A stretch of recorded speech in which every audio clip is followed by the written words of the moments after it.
You're listening to the We Are Libertarians podcast network. Find all of our shows at wearelibertarians.com.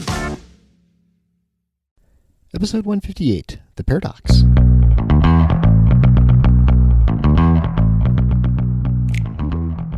Welcome to The Paradox with your attending, Dr. Eric Larson. He is a practicing anesthesiologist and clinical assistant professor at Michigan State University College of Human Medicine. Listen in as he takes you behind the scenes of what practicing medicine in today's ever-changing world is like with another doctor.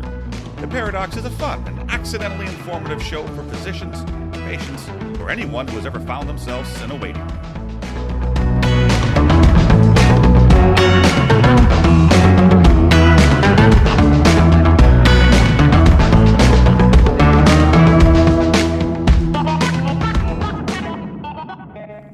Welcome to The Paradox. I'm your host, Dr. Eric Larson. Thank you for joining me as we explore the U.S. medical system in a fun and informative format through expert analysis. Today's expert is just me. I'm going to be giving a brief speech on what I think the next person who runs the COVID relief team should say. And I think this change should happen soon. I think it's important for President Biden to make a change. And I think the next person needs to embrace a different approach, a different strategy, different messaging, certainly. We've had an erosion of public trust with the public health in general, whether it's the federal level, the state level, or the county level. And generally, it's with, in some ways, a global response that there's been very little dissent. Despite fairly large differences in lots of practices within the world. And so I think this is what should be said. I'll preface this by saying I'm not the person, obviously, for the job. Do not carry the qualifications for this job. But I think this should be the approach for that person who's going to take on this new task. This will be a fairly short talk today. I was obviously out, ironically, of course, with COVID, which was, for me, a bad cold. I'd been vaccinated a year ago, for those asking or curious.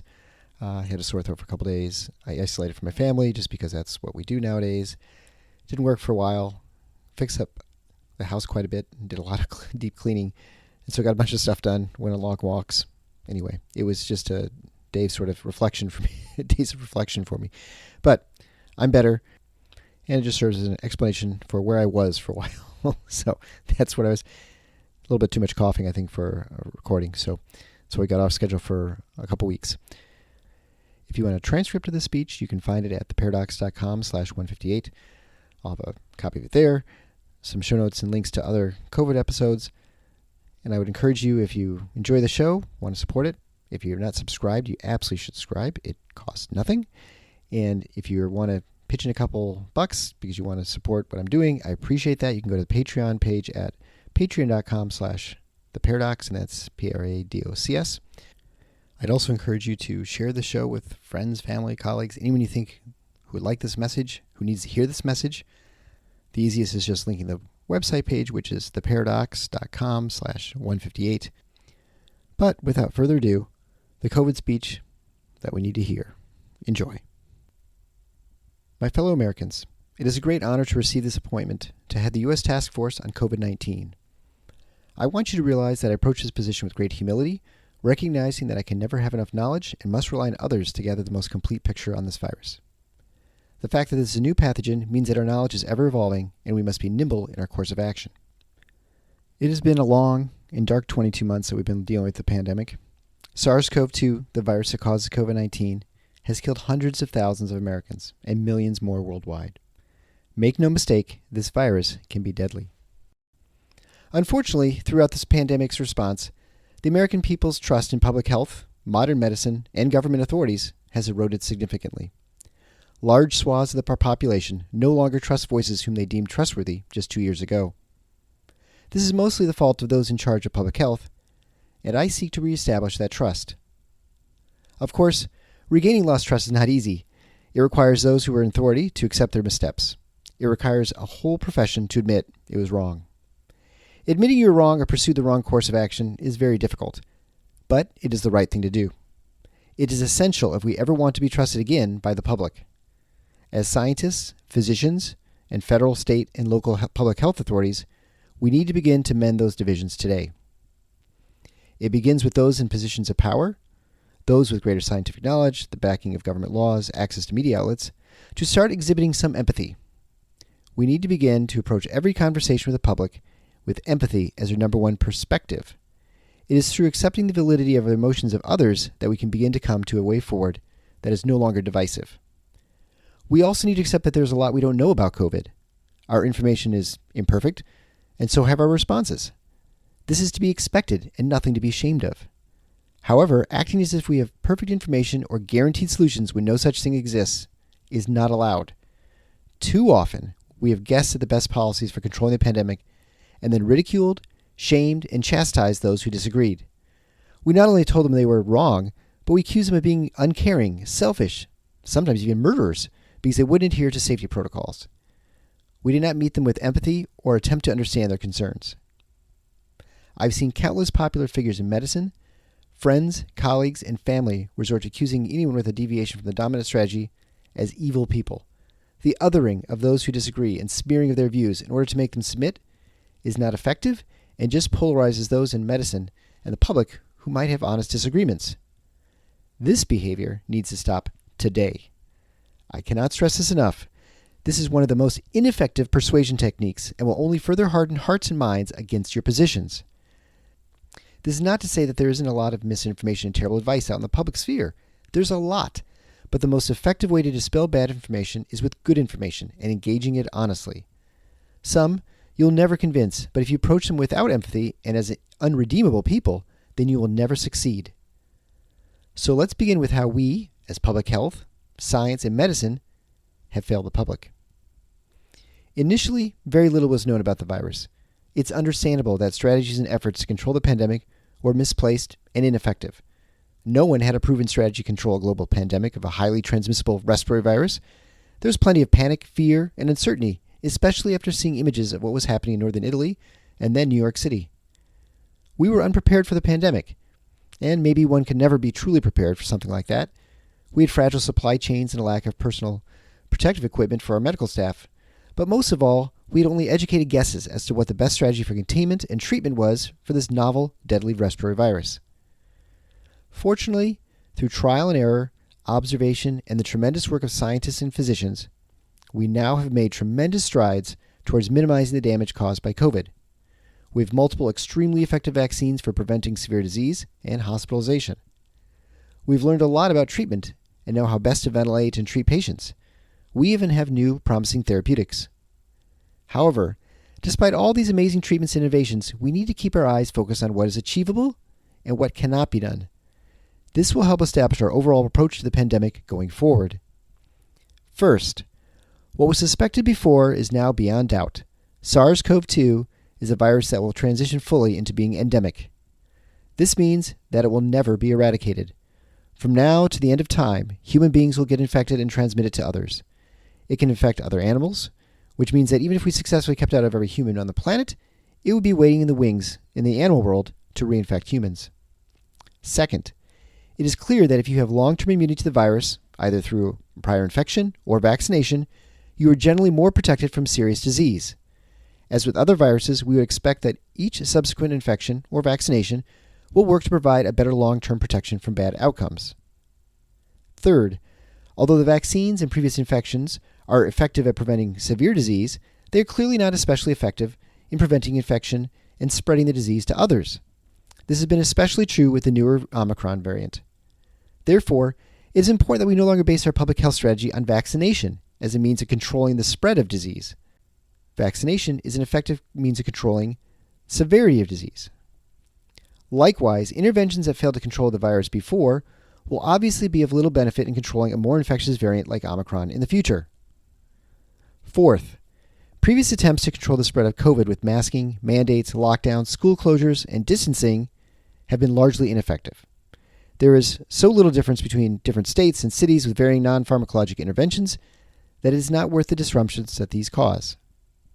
Fifth, fortunately, children are largely spared from serious complications with COVID, and we should start treating them as such. For those wishing to vaccinate their children, vaccines will be available, but it does not make sense to try and control the spread of the virus through vaccination of young children for the reason mentioned previously. Vaccination should be seen as protective for the person receiving the vaccine, not the community. Sixth, we need to start having serious discussions within the academic world where we openly debate therapeutics and interventions. There's a lot of disagreement both in America and the world for many of the mitigation strategies employed during the pandemic. There's hardly consensus on topics such as masking in general, masking for school children, the effectiveness of lockdowns, the risks and benefits of vaccines, etc. Only by hosting conferences, panels, and debates with respected scientists and clinicians can we arrive at best practices. Seventh, related to the last point, it is time for us to acknowledge the cost of interventions that are implemented by public health officials. During the pandemic, we've seen a massive increase in mental illness, especially in children, childhood obesity, speech difficulties, plummeting academic scores, economic displacement, and more. Sadly, much of these have been borne most by our most vulnerable in our society, who have the least means to recover academically, financially, and medically. Eighth, because the pandemic strikes hardest at those who are the oldest and sickest, we need to prioritize protecting them and providing them with the care they need. This also includes encouraging all Americans who are obese, a majority of us, to start exercising and eating better. This is a great time to encourage everyone to get outside and get active. Finally, I believe one problem with the lack of dissent and discussion within our scientific circles has been related to how basic science and research is funded. Currently, the funding for most academic centers, foundations, and public laboratories is through the federal government and directed by only a few people. A great many scientists and physicians have felt incapable of offering a difference of opinions on current policy because they feared it risked them losing funding in their grants. We need to find a better and more decentralized way of funding science so that people are freer to pursue innovative research and challenge orthodoxy in robust public debates. In closing, I want to be clear that there is still a lot we don't know about this virus or how it behaves. We don't know why it comes and goes in waves throughout the world or regions. It is important that we accept that we cannot control a virus that has rampaged through every continent, including Antarctica, despite our best efforts to contain it. But we have the tools to minimize its impact and generally keep people safe from the worst of outcomes. That's often all that we can do in life. We control what we can control, accept what we cannot.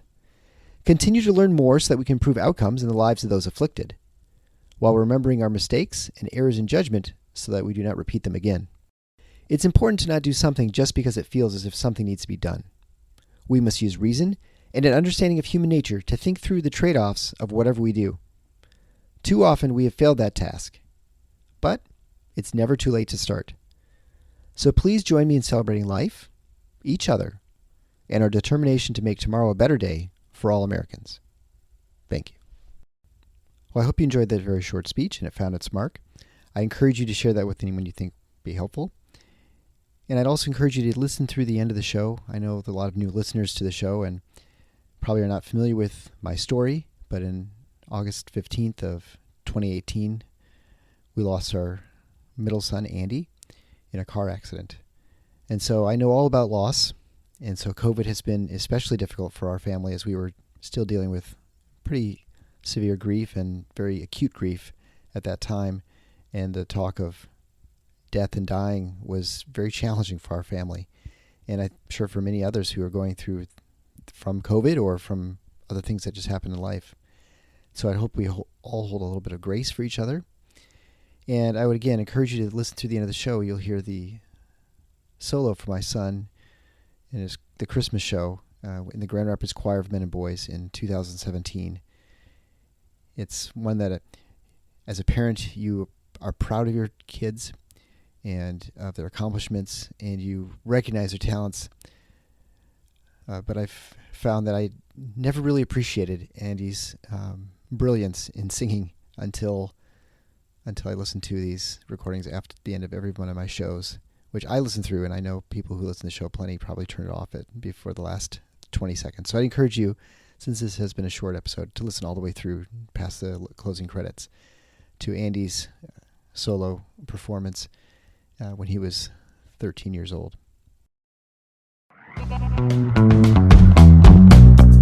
Thanks for listening to The Paradox. If you like what the doc is doing, please subscribe and leave a review on iTunes or Stitcher. And share the show with your friends. Become a supporting listener to get access to special bonuses at patreon.com/The Paradox. Show notes can be found at theparadox.com.